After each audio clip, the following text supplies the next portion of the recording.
బిడల విషయంలో తల్లిదండ్రులు కలిగి ఉండే ఆశ ఏంటంటే, నా పిల్లలు నా కొరకు బ్రతకాలి, నా పిల్లలు నా కుటుంబం కొరకు బ్రతకాలి, నా కుటుంబం కొరకే బ్రతకాలి.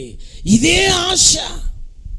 కానీ హన్నా దేవుని ముఖదర్శనానికి వచ్చి షీలోహులో ఉన్న దేవుని సన్నిధికి, దైవజనుని ప్రసన్నతకు వచ్చి అంటుంది కదా, అయ్యా నాకొక మగబిడ్డనిస్తే ఏం చేస్తానంటుందండి? నా కోసం కాదయ్యా, నీ కోసం. హల్లెలూయా. బత్షెబా కోరుకుంటున్న తన ఆశ ఏంటో తెలుసా? తన కొరకు కాదు సుమా, ప్రజల కొరకు, దేవుడు ఏర్పరిచిన స్వాస్థ్యం అనబడిన ఇశ్రాయేలీల కొరకు ఆశపడుతుంది. ఆ